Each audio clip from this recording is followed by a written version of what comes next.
BJP के mission Rajasthan की आज गृह मंत्री अमित शाह डूंगरपुर पहुंचेंगे। दोपहर 12:35 पर वो बेणेश्वर धाम पहुंचेंगे। बेणेश्वर धाम में गृह मंत्री अमित शाह पूजा अर्चना करेंगे। परिवर्तन यात्रा को हरी झंडी भी दिखाएंगे। इसके बाद 3:15 पर बेणेश्वर धाम से गृह मंत्री अमित शाह रवाना हो जाएंगे। तो मिशन राजस्थान को लेकर लगातार बीजेपी की ओर से तैयारियां की जा रही हैं और दोबारा से बीजेपी सत्ता में वापसी कर पाए, इसे लेकर परिवर्तन यात्रा निकाली जा रही है। 4 अलग अलग दिशाओं से कुल 4 यात्राएं निकाली जा रही हैं। ये दूसरी यात्रा है जिसका शुभारंभ और जिसकी शुरुआत गृह मंत्री अमित शाह द्वारा किया जाना है। कुछ ही समय में गृह मंत्री अमित शाह बेणेश्वर धाम पहुंचेंगे। सबसे पहले यहां पर उनकी ओर से पूजा अर्चना किया जाएगा। 12:35 पर बेणेश्वर धाम पहुंचने का कार्यक्रम है। इसके बाद पूजा अर्चना करेंगे और ठीक उसके बाद हरी झंडी दिखाते हुए दूसरी यात्रा की शुरुआत उनकी ओर से की जाएगी। रथ रवाना करेंगे। ये रथ कुल 52 विधानसभा क्षेत्रों को कवर करते हुए आगे बढ़ेगा और जो राज्य सरकार की कमियां हैं उन्हें उजागर करने की कोशिश की जाएगी। कई मुद्दों को लेकर जैसे मामला है, फिलहाल जो सबसे बड़ा मुद्दा बीजेपी के पास है वो है महिला सुरक्षा का। बीजेपी का कहना है कि राजस्थान में महिलाएं सुरक्षित नहीं है, जंगल राज आ चुका है, लॉ एंड ऑर्डर की स्थिति खराब है। इसके साथ साथ कई और मुद्दे हैं, जैसे भ्रष्टाचार एक बड़ा मुद्दा है बीजेपी के पास, पेपर लीक, किसानों का भी मुद्दा उठाया जा रहा है। आज देखना है कि जब गृह मंत्री अमित शाह पहुंचते हैं तो वो अपने संबोधन में कौन कौन से मुद्दे उठाते हैं। तो ये यात्रा बेहद जरूरी बीजेपी के लिए, बीजेपी में इसे लेकर कॉन्फिडेंस है कि ये यात्रा कहीं न कहीं बीजेपी को फायदा जरूर पहुंचाएगी, क्योंकि अगर इतिहास पर नजर डालें तो इस तरीके की यात्राएं जब भी निकाली जाती हैं तो उसका फायदा पार्टियों को जरूर मिलता है।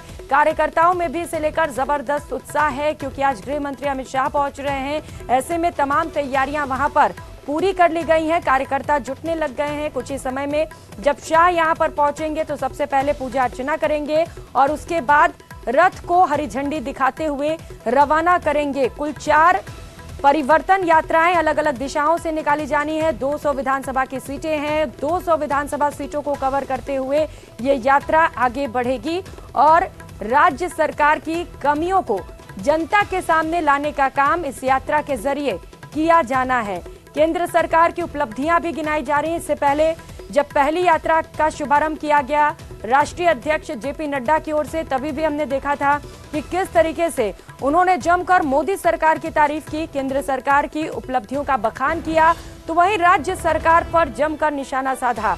कई अलग अलग घटनाक्रम का जिक्र करते हुए उन्होंने ये बताया कि कैसे राजस्थान में महिलाएं असुरक्षित हैं और ये भी बताया कि कैसे जब उनकी सरकार बनेगी तो महिलाओं को सुरक्षा दिया जाएगा। साथ ही साथ युवाओं से लेकर किसानों तक का जिक्र उन्होंने अपने संबोधन में किया। आज अमित शाह पहुंच रहे हैं, दूसरी यात्रा का शुभारंभ किया जाना है। जब अमित शाह मंच पर पहुंचेंगे तो किस तरीके से राज्य सरकार को घेरेंगे ये देखना बड़ा ही दिलचस्प होगा। चुनावी शंखनाद बीजेपी की ओर से किया गया है, परिवर्तन यात्रा इसका नाम दिया गया है और बीजेपी ने यह संकल्प लिया है कि कांग्रेस की सत्ता को उखाड़ फेंकना है। हालांकि जिस तरीके से लगातार कांग्रेस की ओर से भी कवायदें की जा रही हैं, बैठकों का दौर जारी है, पीसीसी में भी इस वक्त मंथन किया जा रहा है, तो वहीं योजनाएं भी लगातार धरातल पर लाई जा रही हैं। कई योजनाओं का लाभ लोगों तक पहुंचाने की कोशिश की जा रही है। ऐसे में बीजेपी के सामने एक बड़ा चैलेंज है कि कैसे कांग्रेस को उखाड़ फेंके। हालांकि क्योंकि एंटी इनकम्बेंसी यहाँ पर एक बड़ा फैक्टर रहा, ऐसे में बीजेपी को फायदा पहुंचता हुआ भी नजर आ रहा है। लेकिन कहीं से कोई चूक ना हो जाए, कोई कमी ना रह जाए, कोई दिक्कत ना रहने पाए, तमाम तैयारियां पूरी कर ली जाए, इसी को लेकर लगातार बीजेपी की ओर से भी कोशिशें की जा रही हैं, बैठकें की जा रही हैं, नियुक्तियां की जा रही हैं और इसी क्रम में परिवर्तन यात्रा निकाली जा रही है, जहां पर 4 अलग अलग दिशाओं से ये यात्रा निकाल रही है। कुल 200 विधानसभा की सीटों को कवर करती हुई ये यात्रा निकाली जा रही है। अलग अलग बड़े चेहरों को इन यात्राओं की जिम्मेदारी सौंपी गई है। जहां पहली यात्रा का शुभारंभ जेपी नड्डा ने किया, तो वहीं दूसरी यात्रा का शुभारंभ आज गृह मंत्री अमित शाह करेंगे। कुछ ही समय में गृह मंत्री अमित शाह यहां पर पहुंचने वाले हैं और उसके बाद इस यात्रा की शुरुआत होगी। और डूंगरपुर से सहयोगी जयेश पवार इस वक्त सीधे हमारे साथ जुड़ चुके हैं। जयेश, कुछ ही समय में यहां पर पहुंचने वाले हैं गृह मंत्री अमित शाह, क्या तैयारियां वहां पर?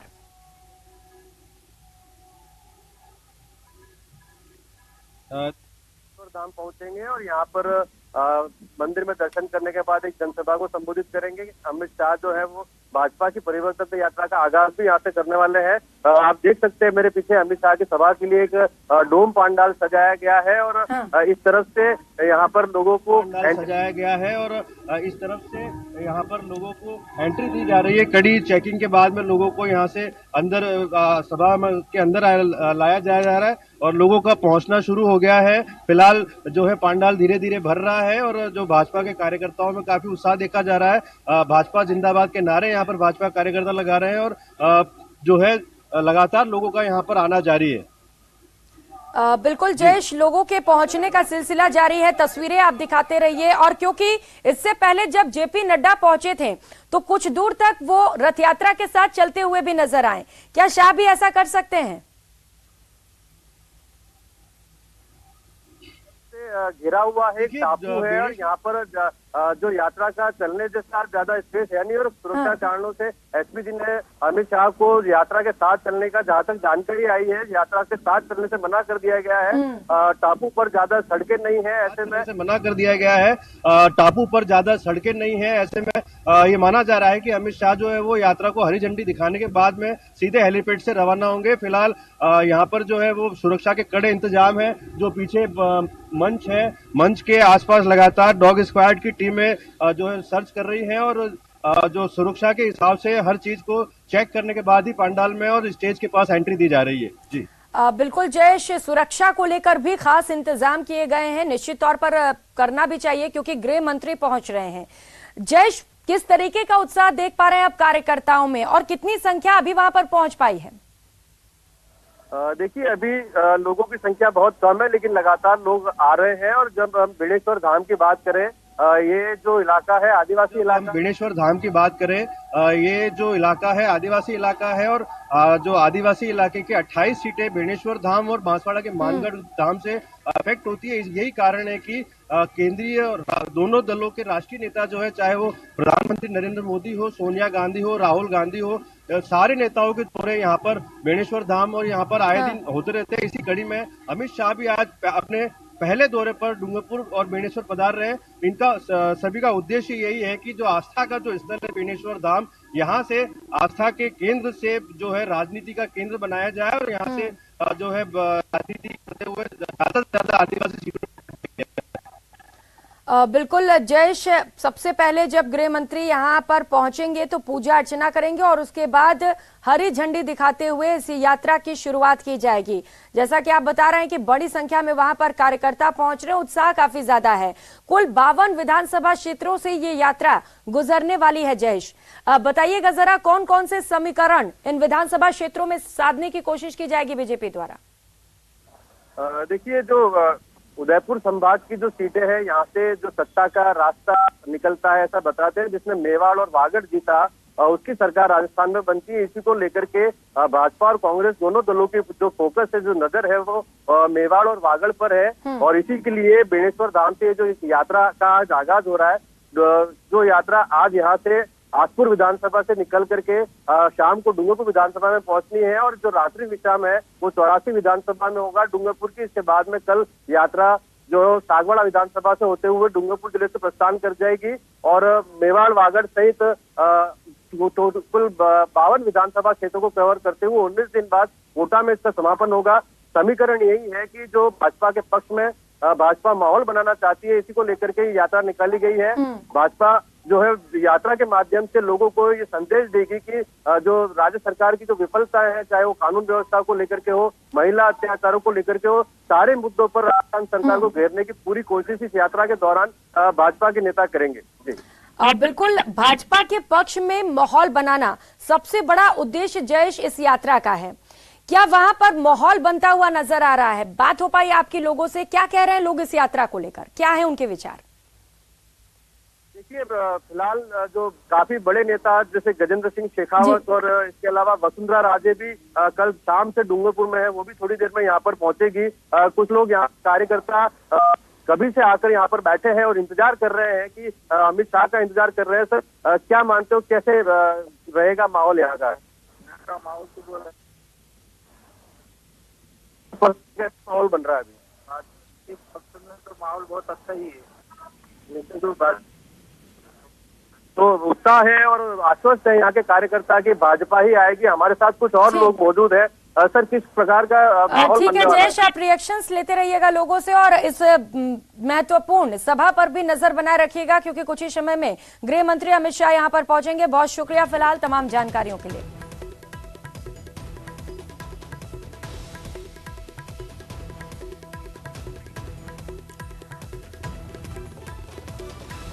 तो विधानसभा चुनाव नजदीक आते ही वागड़ का प्रयाग कहे जाने वाले बेनेश्वर धाम पर सियासी गर्मी बढ़ गई है। आज गृह मंत्री अमित शाह बेनेश्वर धाम से सभा को संबोधित करेंगे। बेनेश्वर धाम पर बीजेपी कांग्रेस के दिग्गज सभाएं कर चुके हैं, लेकिन राजनीतिक पार्टियों को लाभ देने वाला बेनेश्वर धाम आज भी विकास और अपने स्वरूप को बदलने की बाट देख रहा है। ये रिपोर्ट देखिए। राजस्थान में इस बार सत्ता का रास्ता दक्षिणांचल के आदिवासी इलाके से होकर गुजरेगा,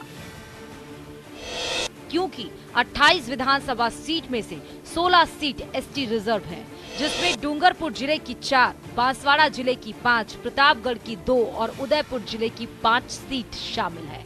राजनीतिक गलियारों में यह चर्चा आम है कि जो दल इन सीटों पर बढ़त लेता है वह राज्य में सत्ता पर काबिज होता है। ऐसे में आदिवासियों की आस्था का केंद्र बड़ेश्वर धाम राजनीति का केंद्र बन गया है। पीएम मोदी राहुल गांधी के बाद अब अमित शाह रैली करने जा रहे हैं। सोम माही और जाखम नदी से घिरे बड़ेश्वर धाम से राजनीतिक दलों ने फायदा तो खूब उठाया, लेकिन विकास को लेकर कोई खास काम नहीं किए। साल 2014 में बीजेपी की वसुंधरा सरकार ने बड़ेश्वर धाम के विकास के लिए 255 करोड़ रुपए का प्लान बनाया, लेकिन महज 15 करोड़ रुपए के विकास कार्य धाम पर करवाए गए। अब वर्तमान में गहलोत सरकार ने बड़ेश्वर धाम के विकास के लिए 100 करोड़ रुपए की योजना बनाई है, लेकिन चुनावी साल में इसके धरातल पर उतरने की उम्मीद कम है। हालांकि गहलोत सरकार की ओर से बड़ेश्वर धाम पर 132 करोड़ की लागत से हाई लेवल ब्रिज का निर्माण कार्य चल रहा है। केंद्र सरकार कुछ बेनेश्वर के लिए स्पेशल कोई फंड दे, और ये हम जो कहते हैं आदिवासियों का सबसे बड़ा तीर्थ स्थान है, सभी अपनी अस्थियाँ यहाँ विसर्जन करती है, और सरकार चाहती है कि जो दीनहीन हमारे पिछड़े वर्ग के जो लोग हैं वो समाज की मुख्य धारा में आए, तो उन सब की आस्था का केंद्र बेनेश्वर धाम है। बहरहाल चुनावी साल में एक बार फिर बड़ेश्वर धाम चर्चा में है। आस्था का केंद्र होने और जन भावनाओं को देखते हुए सरकारों को चाहिए कि वे राजनीति से ऊपर उठकर बड़ेश्वर धाम के विकास का खाका तैयार कर और उसे धरातल पर उतारे, तभी बड़ेश्वर धाम के साथ न्याय हो पाएगा। जयेश पवार, न्यूज़ 18 राजस्थान, डूंगरपुर।